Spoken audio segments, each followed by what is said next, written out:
Alors, je commencerai par un mot qui m'a manqué et que je voulais attribuer à votre livre, et je l'ai retrouvé tout à l'heure, j'étais contente, c'est le mot heuristique. Alors, je sais ce que ça veut dire, mais j'ai voulu vérifier dans Wikipédia.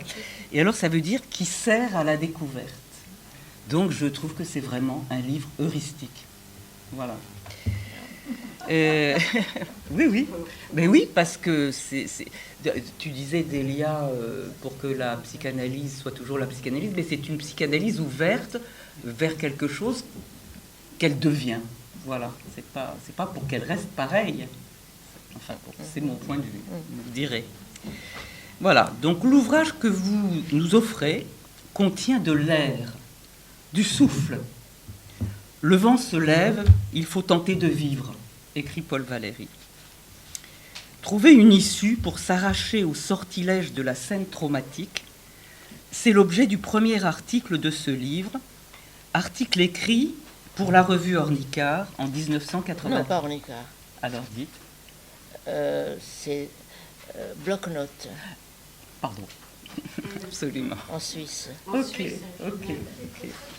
Ok. Trop Jamais près. il m'aurait laissé D'accord, alors écrire je dans m'éloigne. Ornicart. Pardon. On m'aurait pas laissé écrire dans Ornicart. Bon. Vous me dites si ça va là comme distance, c'est mieux. Ok. L'Angelus Novus, tableau de Paul Klee commenté par Walter Benjamin, qui y voit un ange regardant la catastrophe passée, mais contraint à avancer vers le futur, même si c'est à reculons, par la violence d'un vent violent, pourrait en être l'illustration. Quand le temps s'est figé, l'entrée en scène de l'analyste s'impose. Cette entrée peut ouvrir une issue de secours qui, comme vous le racontez dans 2 exemples cliniques, peut se faire par un dire irruptif ou un acte manqué qui montre que ça pense. Je vais lire le passage de la page 31. Alors, il s'agit d'une patiente dont le père l'obligeait à des pratiques sexuelles diverses dont elle n'avait encore jamais parlé à personne. Donc, elle en parle à Radmila.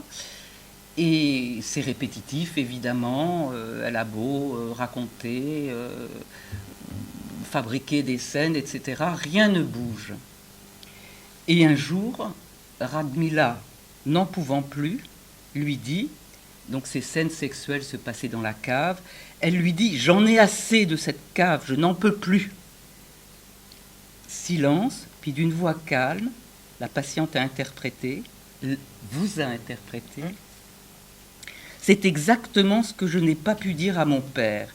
Vous avez dit ce que je ne pouvais pas. C'est moi qui viens de parler. Voilà. Donc là, on a un exemple de ce que Radmila appelle le transfert inversé.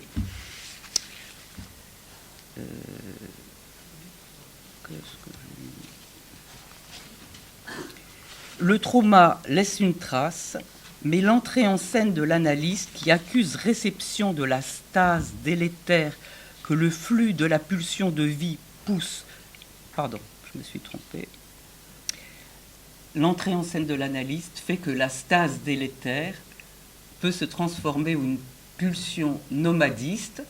Radmila dit que pour que le temps cesse d'être figé, il faut qu'il y ait de l'espace.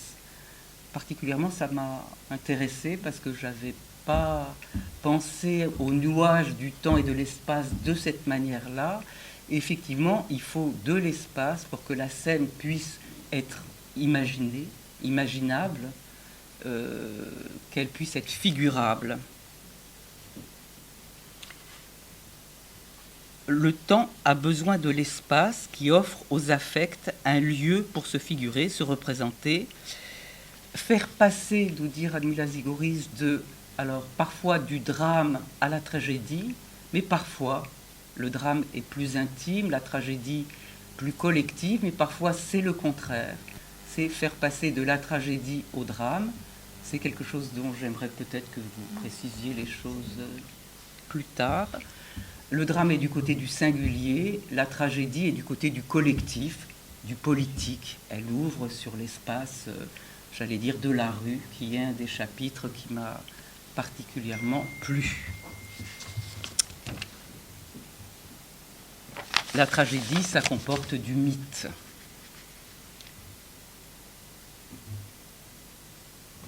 Dans vos propos éminemment cliniques, la théorie n'est pas en reste. Mais comme vous le soulignez, elle vient toujours dans l'après-coup d'un acte, réflexion faite, comme disait Bion. L'amour paradoxal, une promesse de séparation, titre éponyme de cet ouvrage, est l'un des concepts qui m'ont semblé les plus féconds. Le second, c'est le lien inédit, où le transfert et le lien se tricotent, mais que vous décidez de distinguer. C'est quelque chose de très utile, je trouve. Le transfert est du côté de la répétition. C'est un concept qu'on connaît bien avec l'inconscient. C'est les deux pivots fixes de la théorie. Les autres doivent pouvoir bouger et être inventés. Et donc vous en inventez, là je trouve deux. Bon, l'amour paradoxal, promesse de séparation. Alors j'en dis deux mots. Évidemment, il s'agit d'un rapport d'amour, l'amour de transfert, tout le monde connaît. Et l'amour en général, d'habitude, c'est pour toujours. Et cet amour de transfert, même si ce n'est pas dit d'emblée, l'analyste a en tête que c'est une promesse de séparation. Évidemment, parfois, les analysants ne peuvent pas se séparer. Il y a des gens qu'on peut suivre jusqu'à ce que mort s'en suive, mais l'éthique de l'analyste, c'est de penser, de s'appuyer sur le fait que c'est fait pour qu'on se sépare. Par contre, vous dites à un autre moment que bon, le transfert, c'est un mot acquis, mais que pour vous, vous pouvez parler d'amour. Vous parlez souvent du flux d'aimance qui fait... Alors j'ai entendu, ça c'est pas un concept de vous, mais le sous-moi, je crois que c'est Pierre Delaunay qui disait ça, voilà. C'est pas le sur-moi, c'est le sous-moi. C'est ce qui soutient, voilà. Et donc, ce lien, pour nous faire comprendre la différence avec le transfert qui, bien sûr, si vous nous dites que ce lien, c'est quelque chose qui peut faire analogie avec cette citation que vous prenez de Betson, qu'il a pris d'un nom polonais, non, je ne peux pas dire le nom. Voilà, bon. Mais c'est la question de la carte et du territoire. Donc quand on a travaillé le livre, plusieurs personnes se sont demandé ce que c'était, ce que ça voulait dire, enfin en l'occurrence. Hein. Donc je vais vous dire comment moi je l'ai compris, voilà, et vous le dites. C'est que la carte, c'est ce qui permet de lire le territoire avec des concepts, des notions qui sont préétablies. Donc, on va dire qu'à un moment donné, il y a une régression, le fait est revécu d'un lien avec un parent, bon, des choses qui sont connues. On va utiliser des notions théoriques de différents auteurs, psychanalystes, pour interpréter ce qui nous est présenté. Ça, c'est la carte. Le territoire, c'est ce qui dépend du lien. Le lien, qui est quelque chose qui se tisse, alors bien sûr, entre au moins deux personnes, en l'occurrence, et ça comporte des choses qui sont ininterprétables, qui sont inédites, qui sont nouvelles à chaque patient, avec chaque analyste. Il s'agit du regard, de la voix, des silences. Vous citez à ce propos Sachs, je ne sais pas comment on le prononce, celui de l'homme au chapeau, là, le neurologue. Sachs, voilà. Qui disait qu'il ne reconnaissait pas, ou un patient qui ne reconnaissait pas les gens, sauf qu'ils étaient en mouvement. Donc voilà, ça peut être les gestes, ça peut être quelque chose qu'on saisit ou qu'on ne saisit pas consciemment de son analyste ni de son patient. Et c'est ça qui fait ce lien inédit, donc fait de sensations, en fait. Ce n'est pas de l'ordre du verbal, ça n'est pas forcément préverbal, mais ça n'est pas de l'ordre du langage articulé.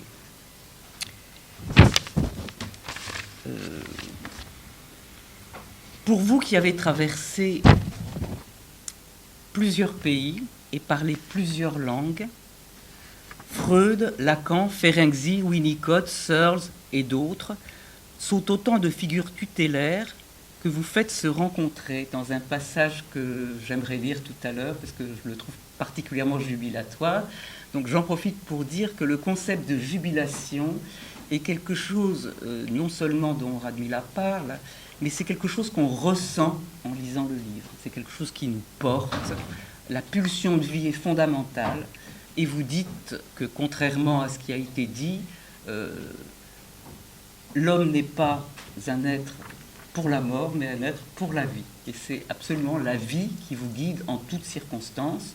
C'est-à-dire que même si, à un moment donné, vous estimez qu'on sort de l'analyse telle que tout le monde la conçoit, ce qui compte, c'est que le patient aille mieux. Voilà. J'en profite pour dire que dans les buts de la psychanalyse, il y a quelque chose que j'ai trouvé aussi tout à fait intéressant. Alors, vous citez Freud qui le dit à peu près, mais moi je ne l'avais pas repéré chez lui. C'est que même si tous les symptômes, ou même beaucoup de symptômes, ne cessent pas de faire souffrir à la fin d'une analyse, quelque chose qui est essentiel, c'est le fait d'avoir le plaisir, la jubilation de se sentir pensé. La pensée, non pas comme contenu, mais comme processus du ça pense, ça fait irruption. Je vais en venir au chapitre de l'école de la rue, qui m'a particulièrement plu. L'école de la rue, dans la rue, il y a de l'air, il y a du monde, il y a des manifestations, il y a de l'inattendu. C'est aussi ce qui sort de la famille. Et ça vous amène à parler de la transmission de la psychanalyse. Parce qu'un patient qui était venu 15 ans auparavant, Radmila nous raconte qu'il revient et qu'il se souvient qu'au moment où il lui demandait de quelle école êtes-vous, elle a répondu sans savoir pourquoi. Elle s'est interrogée 15 ans plus tard quand il est revenu. Elle lui a répondu « Je suis de l'école de la rue ». C'est particulièrement réjouissant, je trouve. Ça n'empêche pas, évidemment, d'avoir quelques maîtres, comme elle dit, tous plus fous les uns que les autres, mais qu'on ne peut pas éviter, puisque c'est eux qui ont apporté de quoi nous donner du grain à moudre. Évidemment, dans ces maîtres, il y a Freud, Lacan et d'autres, mais de Freud et Lacan, elle n'hésite pas à nous dire en quoi elle pense qu'ils ont transmis des résistances aux analystes. Alors, pour Lacan, je pense qu'il y en a qui vont poser des questions et ne pas être contents du tout. Radmila dit qu'il a apporté beaucoup de choses, en particulier le fait que l'inconscience n'est pas seulement de l'individuel, mais du politique, du collectif, que c'est ouvert vers l'extérieur. Il a apporté la séparation de ce que c'est que le réel et de ce que c'est que la réalité. Le réel, justement, c'est du côté du ça pense et de ce qui fait irruption. C'est jamais agréable. Vous dites que il y a des rencontres qui se font et qui doivent se faire entre le patient et l'analyste et qui sont de l'ordre du réel. Ce qui fait que pour être analyste, il faut être courageux, il faut avoir de l'humour, vous dites. Je trouve ça très important aussi. j'en reviens à Freud et Lacan. Donc du côté, après avoir dit ce que vous pensiez de bien de Lacan, vous dites en quoi vous pensez qu'il a fait fourvoyer plein de gens. Alors, c'est avec la théorie du signifiant, dont vous dites que vous ne trouvez pas que c'est une bonne théorie. Donc ça, je pense que ça va faire causer. Voilà. Vous dites aussi par rapport à l'affect que les affects, pour vous, c'est très important, que le fait de se sentir penser, c'est d'abord un affect avant d'être de la pensée. Et vous avez même trouvé, pour contredire le Lacan habituel, que lui-même a dit... alors, c'est une citation que j'ai eu du mal à retrouver, mais enfin, si je ne la trouve pas, je vais la dire approximativement. Effectivement, je ne la retrouve pas, ça résiste. Il dit que la pensée n'est pas une catégorie, qu'il irait même jusqu'à dire que c'est un affect. Voilà, il a dit une fois. Voilà, alors... Le 13 mai 68. Voilà, alors vous dites que c'est justement... Dans la rue. Voilà, dans la rue. Voilà, je trouve ça assez beau. Bon, la question des affects, c'est une question qui va être discutée. Vous dites qu'il disait que l'angoisse était l'affect qui lui paraissait le plus important, mais des autres affects, ses élèves ont répété que c'était caca, quoi.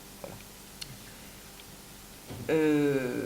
Pour Freud, vous dites que ce qu'il a transmis comme résistance, mais que d'autres ont dépassé, c'est le transfert maternel, dont il était tout à fait incapable. Par rapport à la question du trauma et de la séduction, de la réalité du trauma ou de la séduction, bon, vous dites comme ça a déjà été dit ça, que il était mal barré avec ce qui lui était arrivé avec son père, et que les petites filles qui pouvaient parler d'un père qui les avait séduits, c'était très problématique pour lui qu'il l'accepte, mais que par contre, il avait pu beaucoup croire à la réalité du trauma, qu'il a, à tel point qu'il a construit pour l'homme au rat et d'autres des scènes qui étaient censées être la scène du trauma. Voilà. Moi je vais juste vous lire maintenant le passage qui m'a fait jubiler, et puis après je vais laisser la parole à Valmira. Alors, ce passage, je crois que c'est 133, si je ne me trompe. Dans la première édition qui est pleine de fautes. Voilà. Alors, oui, c'est ça. Alors non, c'est pas 133. Je le retrouve pas, c'est 127. Alors je sais pas, j'ai retenu des pages comme ça. Je l'ai marqué, mais non, c'est pas ça non plus. C'était 151 dans la alors c'est plus loin. Version. C'est beaucoup plus loin. Alors qu'est-ce que vous voulez? Mais pas là, je crois. J'ai du mal à trouver, c'est dommage. Si quelqu'un a la deuxième version. De toute façon, je l'ai marqué, mais je crains de... Attendez, je vais le trouver. C'est un peu long, mais... écoutez, c'est là, voilà. Et voilà. Non. Voilà. Schématiquement, Searles, alors site Winnicott, il donne lieu à la créativité. Non, c'est pas exactement là. Non, parce que c'est ce qui est drôle, c'est justement le... Est-ce que quelqu'un a le bouquin Bon, je vous laisse la parole. Attends, et puis Dominique, je le trouverai. Je vais le trouver. Dans mon petit sac, là. Vous avez la nouvelle édition? Oui. Alors... je vais le trouver. Non, mais je vais. Non, mais la nouvelle édition, parce que là, Rien inédit. L'enfant. Oui, non, mais j'avais qu'à prendre la parole et puis je le trouverai. Hein? Allez, fais voir.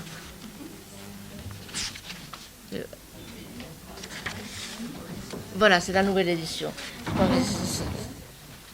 Je ne sais pas, il faut trouver la page. Voilà. Non, c'est pas dans la jubilation. C'est vers la fin, hein. Mais... Ah, ça y est, je l'ai. Ah, voilà, je suis contente. Alors, je reprends le micro. Tenez. Voilà, merci beaucoup. Alors, c'est ça. Alors, voilà.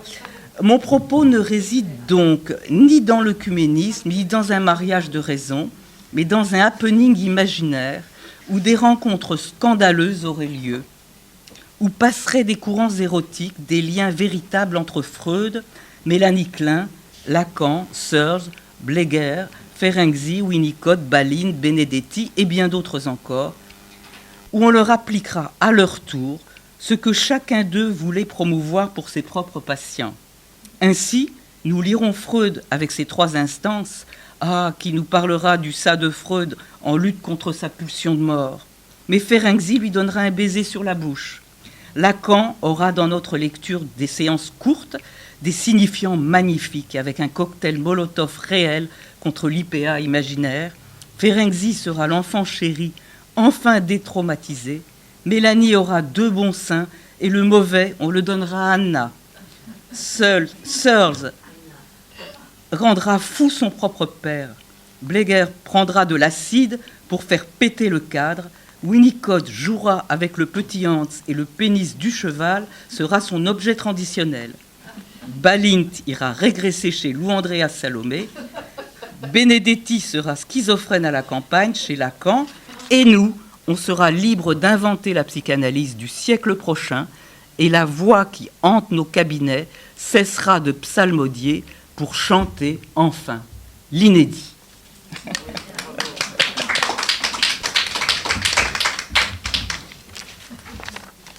Eh ben oui, il faut s'amuser un peu. Hein. Ça marche, cette affaire? Ouais. J'entends rien, moi.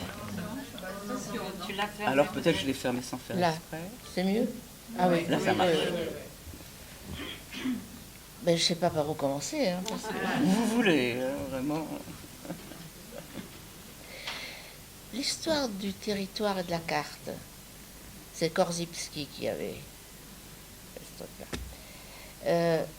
Ça m'est venu simplement pour dire que pour comprendre quelque chose, un paysage, ça, on trouve ça beau, on mémorise des formes, ou alors la carte, ça donne des différences. Et ça, par catégorie, c'est le calcaire, c'est les hauteurs, le dénivelé, c'est ni beau ni pas beau.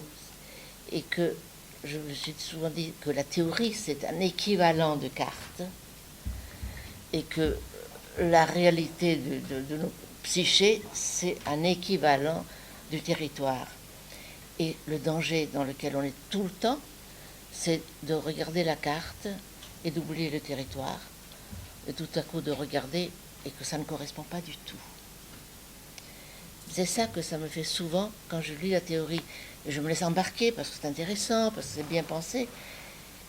Et puis après, quand on retombe sur des corps réels, des histoires qui ont eu lieu, eh ben, où est la carte qui pourrait rendre compte de ça? Elles sont toujours forcément partielles, c'est des prélèvements. Et ça dépend de chacun ce qu'il prélève. Voilà, c'est des histoires de cartes de territoire. Qu'est-ce qu'il y avait d'autre? Je voulais dire quelque chose. Je ne sais plus. Ah oui. Et alors, le drame, oui, voilà. oui. Parce que j'ai trouvé que c'était difficile. Oui, parce que j'étais très jeune quand je l'ai écrit.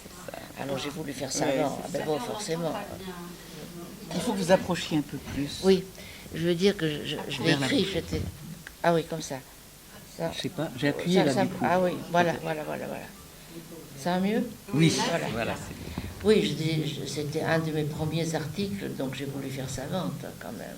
Ah oui, on écrivait très chic à l'époque. C'est vrai, pour faire un bon article, il fallait que ce soit un peu difficile, qu'il y ait plein de citations, qu'on a l'air cultivé. Alors c'est le loi du genre, aujourd'hui je ne l'écrirais pas comme ça.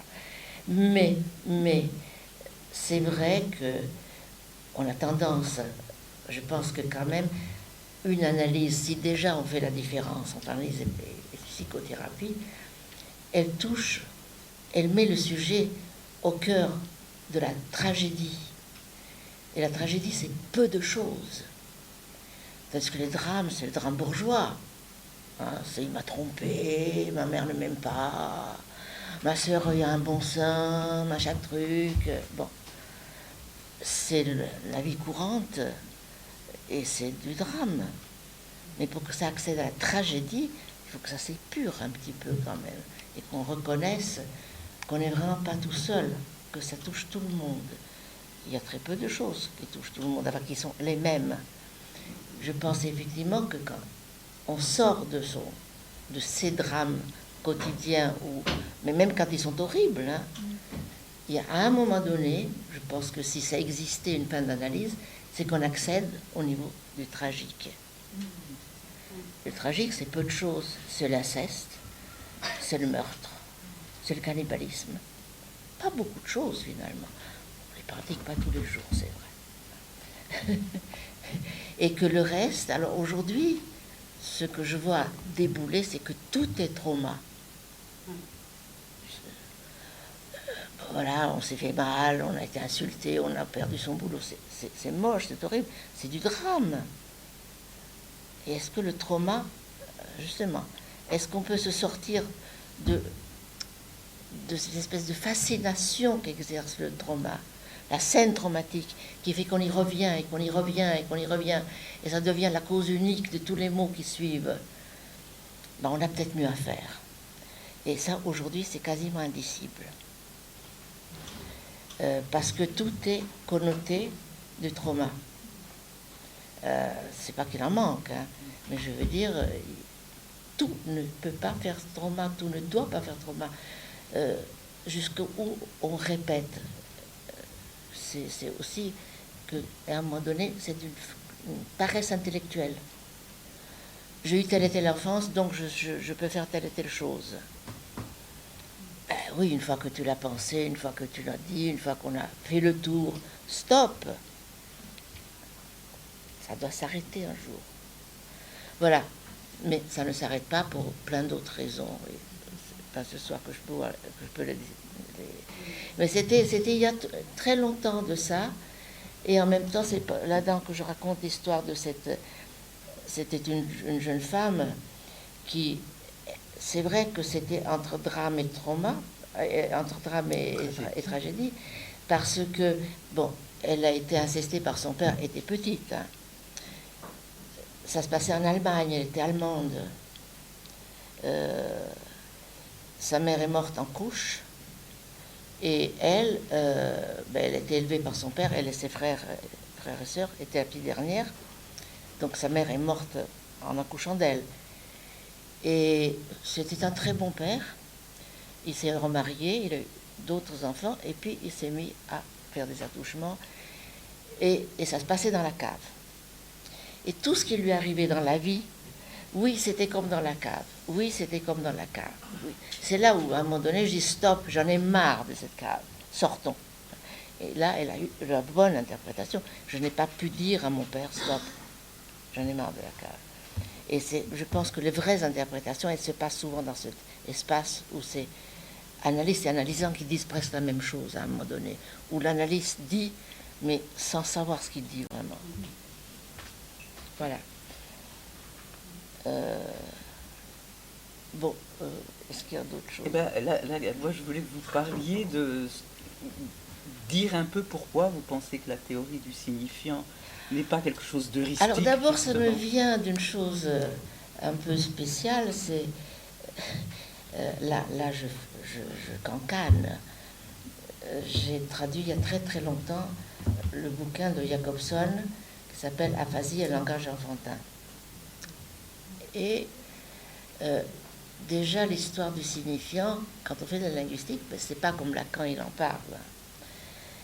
Et Jacobson m'a dit, mais il comprend rien à la linguistique, mais il est tellement sympa que je ne vais pas le lui dire. De tout ramener au signifiant, c'est pas que ça n'existe pas, que de temps en temps il y a un signifiant qui est vraiment... mais de tout ramener au signifiant, c'est un peu fastoche. La question que ce soit facile, c'est une chose, mais la question, c'est de savoir si c'est heuristique, pour reprendre. Oui, mais terme, ça l'est quelquefois. Quelquefois, mais pas fondamentalement. Voilà. Et cette espèce de jeu de mots à la con des lacaniens, mais il y a un moment donné, c'est débile. C'est pour un jeu de mots qui tombe juste et où c'est important. Chaque fois, je me souviens que j'étais toute jeune, je travaillais dans un dispensaire, il y avait quelqu'un qui s'était fait opérer du nez, un gamin. Et c'était le nouveau-né, le nouveau-né, le nouveau-né, le nouveau-né. Sauf que ce gamin, ni sa famille, personne ne parlait français. Alors le nouveau-né, d'où il sortait, ça faisait plaisir aux soignants. Pour eux, c'était un new-nose. Donc, il faut que ça fasse sens quand même un peu. Ça ne marche pas à tous les coups, c'est comme les oublis. On oublie le parapluie, mais quelquefois ça veut dire quelque chose, d'autres fois ça ne veut rien dire. J'ai cette espèce de systématisation qui rend stupide. Voilà. Oui, je vais vous poser aussi une question plus précise là qui me revient justement par rapport à l'affect. C'est que l'autre chose que vous dites qui a fait résistance pour les suivants et qui a été dit par Lacan, enfin dit et pratiqué surtout, c'est les séances à durée variable dont vous dites qu'en général elles étaient courtes, et vous dites que si il faisait ça, c'est parce qu'il résistait à être affecté. Oui, et puis là j'ai vraiment un argument qui me paraît à moi important. La justification que donne Lacan à la scansion. Il dit que les textes sacrés, la plupart des textes sacrés, n'ont pas de ponctuation, et c'est la ponctuation qui leur donne leur sens. Il commet là quelque chose qui est criminel, c'est d'assimiler la parole d'un vivant à un texte qui est du mort. Et ça, c'est grave. On n'a pas le droit de faire ça. Je veux dire que parfois, effectivement, d'interrompre quelqu'un juste à un moment donné, c'est très important, il s'entend. Mais de justifier cela par le texte, par la ponctuation d'un texte, non. Ce que dit un patient, aussi con soit-il, aussi névrosé, tout ce que vous voulez, ça se respecte, c'est une parole. Or, les textes sacrés, ça se respecte, mais à un autre niveau. Il n'y a pas un corps derrière. Or, on blesse un corps chaque fois quand on le maltraite. C'est ça que je veux dire. Et ça, c'est un argument. Il met ça, c'est dans le champ de la parole. Enfin, c'est un grand développement qu'il fait. Et je pense que non, c'est éthiquement pas tenable. Alors, cela dit, quand je prends un bouquin de Lacan, quelquefois je suis enchantée par ce qu'il dit. Mais c'est quelquefois le pire qui s'est transmis. Mais je n'attaque pas Lacan en disant ça. Je dis, il a fait une grande œuvre où il y a... C'est très divers. Et simplement, je veux dire, on n'a pas à répéter tel quel toutes les choses qu'il a dites et toutes les limites qu'il s'est données. Bien sûr, absolument. C'est pour ça qu'ils ont tous leurs limites, qui est leur résistance personnelle, qui fait limite théorique aussi, clôture. Mais on a allé au-delà. Par exemple, un affect qui n'est pas inclus dans... Enfin, on peut le retrouver, mais quand même dans l'angoisse. Bien sûr, tout se retrouve dans l'angoisse, qui est la honte. Or, c'est quelque chose qui émerge aujourd'hui beaucoup, dans un tas de choses, et qu'on a très peu travaillé dans l'analyse. Et c'est un affect, et c'est quelque chose auquel on n'a pas forcément accès uniquement au travers de l'angoisse, non pas que ça puisse pas se déplier, mais on n'y arrive pas à tous les coups. D'abord, ces articles sont très vieux. C'est 93. On n'était pas dans la même société qu'aujourd'hui. C'est très important. Aujourd'hui, être victime en 93 n'était pas quelque chose de revendiqué. Aujourd'hui, c'est une lutte identitaire. C'est ça. Je suis victime et on est tout entier là-dedans. Et c'est dommage. C'était prémonitoire. Enfin, c'était Oui, mais enfin, je veux dire, un distinguo qu'on retrouve là, qu'on peut utiliser actuellement. Oui. Parce que c'est vrai que je suis un peu choquée par ces espèces de revendications identitaires à laquelle on assiste aujourd'hui, ou comme si on ne trouvait rien de mieux que d'être victime. C'est horrible d'être victime. Il faut le soigner, il faut le consoler, tout ce qu'on veut, mais dire je suis une victime, le revendiquer, c'est bizarre. Dans quoi on vit? Je suis très paumée actuellement, comme tout le monde. Par la mort de la psychanalyse, elle est moribonde, et en même temps, on sent bien qu'il y a quelque chose qui ne se laisse pas crever si facilement. Mais on est dans un changement énorme, et je ne suis pas en mesure aujourd'hui de dire vers où on va. J'ai des petits bouts de pensée, mais je ne sais pas penser la chose bien. Mais ma question, c'était sur la fin du La fin du cure, oui. Alors, il y a... j'y croyais beaucoup à la fin de l'analyse, puisque j'en ai terminé 2, croyais-je.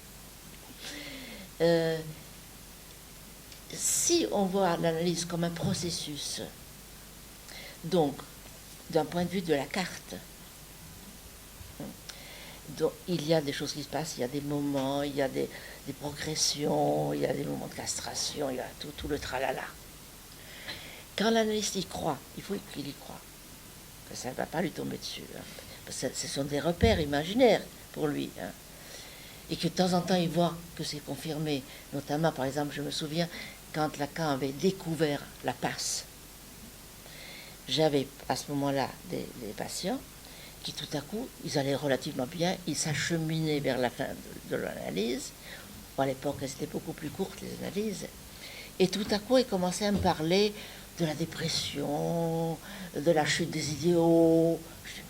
J'ai lu ça, c'était la passe. Ils se sont imaginés être dans la passe. Ils me le servaient comme ça. C'était une croyance qui s'est répandue tout à coup à partir du moment où Lacan l'a... Alors, est-ce que ça existe parce qu'on l'a nommé et qu'on le fait exister? Donc, un imaginaire collectif qui se met en route, ou est-ce que ça existe pour de bon? Mais c'est quoi exister pour de bon? C'est quoi exister pour de bon? Puisqu'on parle à l'autre et on se configure pour l'autre, sans forcément être hystérique. Enfin, c'est les rapports humains qui sont comme ça. Donc il y a des moments là de bascule où le grand doute peut vous tomber dessus. Hein. On n'est pas bien à ce moment-là.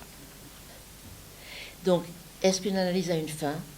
Oui, si on se réfère comme une référence, une analyse où le parcours analytique est d'une certaine façon tracé, c'est-à-dire il y a une avancée qui va vers une fin, ou alors ce sont des moments où un chemin a été parcouru et puis on se dit je me débrouille tout seul, mais ça va. Je ne peux pas le dire. Ça dépend des gens. Et ça, et puis il y a quand même, je veux dire, ça dépend des références. Si on se réfère à Freud ou à Lacan, ils avaient en tête quand même un processus, l'analyse comme processus. Il y a une avancée. Quand on se réfère à d'autres analystes, les anglo-saxons par exemple, c'est beaucoup plus du côté de la thérapie. Ça va mieux. Là aussi, il y a quand même des avancées, mais c'est moins rigoureux. Alors quelquefois, quand on écoute quelqu'un, tout à coup, on a en tête ce qu'un tel a écrit, ou ce qu'un autre a écrit. Et ça peut venir brouiller, hein. C'est plus facile d'avoir un maître, une référence.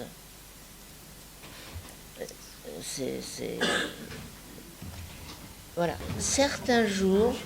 Oui, c'est bien là. C'était bien. Certains jours, je me dis que l'analyse n'est qu'une affaire de séparation. À des niveaux différents, à chaque instant, quelque chose se sépare de quelque chose. Et que c'est presque sans fin. Et que, pour dire la fin de l'analyse, à un moment donné, une fin, parmi d'autres, on peut partir à ce moment-là. Mais que se séparer, ou quand ça se sépare, c'est rare que ça se sépare selon le pointillé. Il y a presque toujours quelque part où ça se déchire. Et c'est de ça qu'on souffre. Mais par ailleurs, il y a des patients, alors on les appelle psychotiques, borderline, je m'en fous, un peu plus difficiles que d'autres, où de la séparabilité n'est pas possible. Et il vous accompagne, je crois que chaque analyste qui vit assez vieux et qui est assez impliqué dans son boulot en a un ou deux jusqu'à la mort. Et c'est quoi ce truc-là? C'est qu'on leur file un bout de notre réel, je dis bien notre réel, qui colmate quelque chose chez eux, un trou incomblable, et qu'ils font avec ça. Voilà. Et puis ça fait partie de l'analyse. Mais celle-là, elle ne peut pas se raconter facilement, parce qu'on est entièrement dedans. Et ce sont des gens avec lesquels ça met à mal ce qu'on appelle le cadre, tous ces trucs-là, parce qu'on les voit dehors, parce qu'il m'est arrivé de bouffer avec quelqu'un, alors je dis, de temps en temps, je dis, si mon analyste me voyait, et puis après j'ai tout à fait supporté qu'il me voie, qu'il soit même au-dessus dans le ciel à me regarder. Mais c'est structurel là, vraiment. Mais heureusement que tout le monde n'est pas comme ça, sinon notre vie deviendrait invivable. Le signifiant n'est pas que verbal. Il peut être une forme, il peut être une façon de dire, ce qui n'est pas la même chose que signifier signifiant. C'est dans ce sens-là que je dis. Heureusement et malheureusement, parce que si une science ou une science change, progresse, ça ne progresse pas dans le sens du mieux, mais simplement évolue par des contradictions internes et pour des raisons internes. Or, malheureusement, si l'analyse change, c'est pour des raisons externes, sociales, politiques. Et pas du tout du côté de l'interne. L'interne, on était des perroquets. On disait ce qu'on nous avait dit de dire. Alors, parce qu'il y avait des choses, du travail à faire. Mais malheureusement, la psychanalyse ne change pas de l'intérieur pour des causes internes, comme une science, parce qu'on change de paradigme, non, on est obligé. Et si des analystes font beaucoup de choses qu'ils n'auraient jamais fait avant, c'est pour bouffer. Et pour des raisons absolument, que Ferenczi appelle l'hypocrisie professionnelle. Par exemple, il y a beaucoup d'hypocrisie professionnelle pour survivre. Pour survivre financièrement et comme profession. Et si les analystes étaient que des purs analystes comme dans le temps, il y en aurait fort peu. Non, mais il y a toujours eu des accommodements. Et je pense que c'est quand même un peu, on fait avec, mais triste que les grands changements qui sont en train d'avoir lieu viennent de l'extérieur et pour des raisons qui ne sont pas analytiques, mais qui sont des contraintes. Oui, je ne suis pas tout à fait d'accord avec ce que vous dites, parce que effectivement la société change et on est obligé de changer. Les patients, ils changent les séances, moi jamais. Enfin bref, on s'accommode de choses dont on ne serait pas accommodé. Mais par contre, quand vous dites qu'il n'y a pas que la psychanalyse n'évolue pas à cause de contradictions internes, alors ça me renvoie à un moment où vous parlez du moment où il n'y avait pas encore de règles. C'est-à-dire qu'il y avait Freud et puis ses copains. Et là, vous avez l'air de dire que effectivement, c'était entre guillemets, de la vraie psychanalyse. C'est-à-dire qu'ils inventaient, ils cherchaient, ils étaient dans une période de recherche. Et donc, apparemment, il y a des choses maintenant qui nous font bondir, et peut-être à juste titre, mais qui se faisaient et où on sentait que de toute façon, il s'agissait de travailler l'inconscient et du fait que, comme vous le dites dans votre livre, ces analystes étaient passionnés par le fonctionnement de l'inconscient. Et par conséquent, à ce moment-là, on peut imaginer qu'effectivement, on puisse modifier sa pratique parce qu'on découvre, voilà, comme vous dites. Voilà. Oui, ça oui. Il faut repasser. C'est bon par nos représentations de l'enfant. Chaque époque crée son enfant conceptuel. Du temps de Freud, c'était l'enfant oedipien. Enfin, je veux dire, je vais à la louche, là. Il y a eu, maintenant, il y a l'enfant trauma. C'est-à-dire, on amène tout, on cherche du trauma. Ça ne veut pas dire que l'autre n'existe plus, mais ça occupe le devant de la scène. J'ai l'impression qu'aujourd'hui, non pas seulement les enfants réels, comme ça n'existe pas un enfant réel, le bébé, mais enfin, je veux dire, l'enfant est toujours la projection d'une représentation sociale. Enfin, je veux dire. Et l'enfant actuel, j'appelle ça l'enfant monde. Il est tout autre que l'enfant tel que Freud le voyait, tout autre que on le voyait une dizaine d'années, encore où maintenant se mettait en route cette espèce de primat, d'une vision traumatique de la vie. Et je pense que là, il y a tout un travail à faire de dire quel est l'enfant conceptuel que nous projetons sur de l'enfant réel pour comprendre quelque chose de nous-mêmes. Et ça, je pense que c'est du travail à faire, et qu'il faut repasser, même je veux dire, au fond, là, ce qui faisait différence, ce qui est le socle de la différence jusqu'à présent, c'était quand même homme-femme. C'est en train de prendre un sacré coup dans cette espèce de dichotomie, ce binarisme-là. Il y a un autre, c'est enfant-adulte, qui est purement conceptuel, parce que c'est pas 2 ans, 3 ans, 4 ans, c'est que ça définit l'adulte en tant que garant de la loi, en tant que quelque chose qui représente pour l'enfant. C'est pas l'enfant que l'on crée, c'est l'adulte au travers de ce qu'on exige de l'enfant. Et ça, je pense qu'il y a quelque chose de travail à faire, parce que il y a là beaucoup de changements qui ont lieu en ce moment, et ça demande à être pensé. Ce qui est paradoxal dans mon histoire, c'est la promesse de séparation qui fait que cet amour-là est paradoxal. L'analyste accepte de se laisser aimer, il fait même tout pour, mine de rien, enfin, je veux dire. Mais sur un fond de promesse de séparation qui n'énonce pas, mais qui est là. Mais n'empêche que une analyse, idéalement, est censée se terminer. Bon. Et donc, en prenant quelqu'un en analyse, c'est inclus. Voilà. Je te promets que tu me quitteras un jour, que je tendrai vers ça. Ce qui est paradoxal par rapport à une promesse d'amour qui est toujours fondée sur « je ne te quitterai jamais », ce qui est évidemment une blague. Voilà.